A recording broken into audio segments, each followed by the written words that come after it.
আসসালামু আলাইকুম ওয়া রাহমাতুল্লাহি ওয়া বারাকাতুহু। আউযু বিল্লাহি মিনাশ শাইতানির রাজিম। বিসমিল্লাহির রহমানির রহিম। আলহামদুলিল্লাহ সুম্মা আলহামদুলিল্লাহ। আল্লাহ সুবহানাহু ওয়া তাআলার দরবারে লাখো কোটি শুকরিয়া জানাচ্ছি যে আল্লাহ সুবহানাহু ওয়া তাআলা দয়া করে মায়া করে শত ব্যস্ততা থেকে ফারাক করে আপনাদের সামনে বসে কিছু দিনই আলোচনা করার তৌফিক দান করেছেন। জি আলহামদুলিল্লাহ। আজকে পবিত্র জুম্মাবার। জুম্মার দিন অত্যন্ত গুরুত্বপূর্ণ দিন। আল্লাহ সুবহানাহু ওয়া তাআলা এই দিনে এই পৃথিবী সৃষ্টি করেছেন, আদম আলাইহিস সালামকে সৃষ্টি করেছেন এবং অন্যান্য গুরুত্বপূর্ণ যে বিষয়গুলো সব এই জুম্মাবারে সৃষ্টি করেছেন। এই জুম্মার দিন আবার পৃথিবী ধ্বংস হবে, সমস্ত কিছু সংগঠিত হবে এই জুম্মার দিনে। প্রিয় ভাই ও বন্ধুগণ, এই জুম্মার দিন অত্যন্ত গুরুত্বপূর্ণ দিন। আল্লাহ সুবহানাহু ওয়া তাআলা এই দিনে অসংখ্য অগণিত মানুষকে ক্ষমা করে দেন। সাথে সাথে গরিবদের জন্য এটা ঈদের দিন, হজের দিন। আলহামদুলিল্লাহ, আমি আপনি এই পবিত্র জুম্মাবার পেয়েছি, এই জন্য আল্লাহর দরবারে শুকরিয়া আদায় করবো আলহামদুলিল্লাহ। আমি আপনি এই দিনে জুম্মাবার পেয়েছি, এই জন্য দিল থেকে শুকরিয়া আদায় করবো আলহামদুলিল্লাহ। অবশ্যই আপনাদেরকে জুম্মার দিনের কিছু সুন্নতের আমল মনে করিয়ে দেব। জুম্মার দিনের সবচেয়ে বড় সুন্নতের আমল হলো ফজরের নামাজ জামাতে আদায় করা।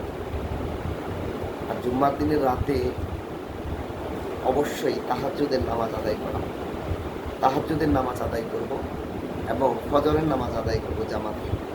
এরপর সুন্নত হলো পরিষ্কার পরিচ্ছন্নতার কাজ ছেড়ে গোসল করব। হাতের নখ, পায়ের নখ, বিভিন্ন গোপনাঙ্গের লোম পরিষ্কার করব এবং পরিষ্কার করে সুন্দরভাবে গোসল করব।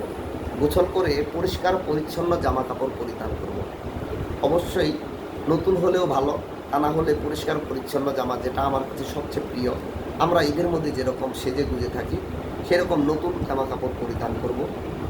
পরিধান করে আতর খুশবু লাগাবো।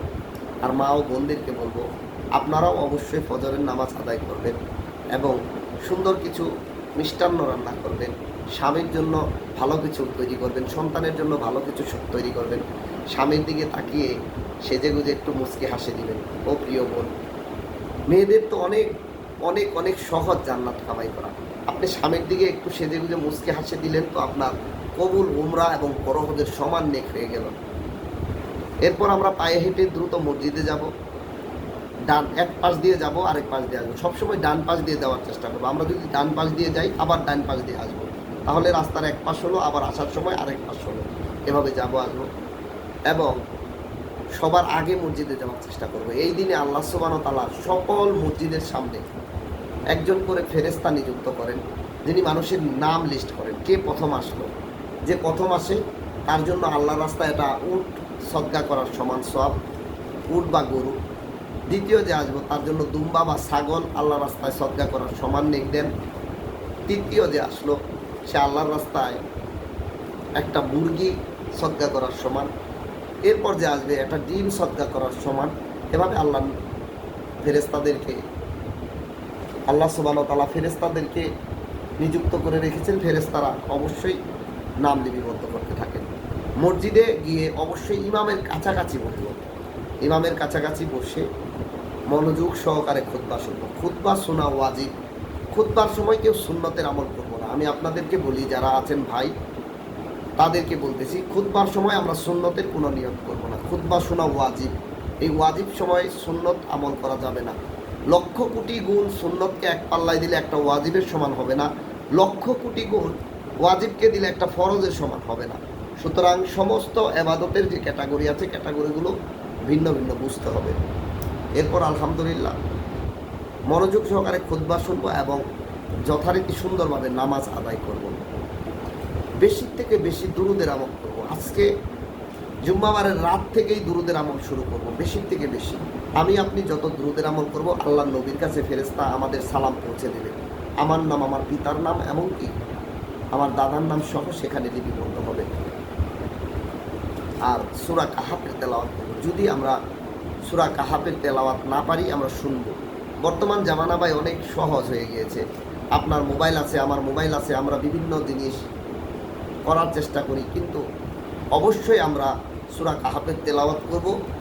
সূরা কাহাফের তেলাওয়াতের মাধ্যমে আল্লাহ সুবহানাহু ওয়া তাআলার সন্তুষ্টি অর্জন করব। দজ্জালের ফিতনা থেকে আমি বেঁচে থাকব। যে কিনা সূরা কাহাফের তেলাওয়াত করলো সে দজ্জালের ফিতনায় পড়বে না। সবচেয়ে বড় কথা হলো, প্রিয় ভাই ও বন্ধুগণ, এই শুক্রবারে আল্লাহ সুবহানাহু ওয়া তাআলা অসংখ্য অগণিত মানুষকে ক্ষমা করে দেন। আমিও আছরের পরে হাত তুলে আল্লাহর দরবারে কান্নাকাটি করব, মাওলা তুমি আমাকে ক্ষমা করে দাও, তুমি আমার পিতামাতাকে ক্ষমা করে দাও, তুমি আমার সন্তানকে কবুল করে নাও, তুমি আমাদের সবাইকে কবুল ও মঞ্জুর করে নাও। এভাবে দোয়া কান্নাকাটি করব।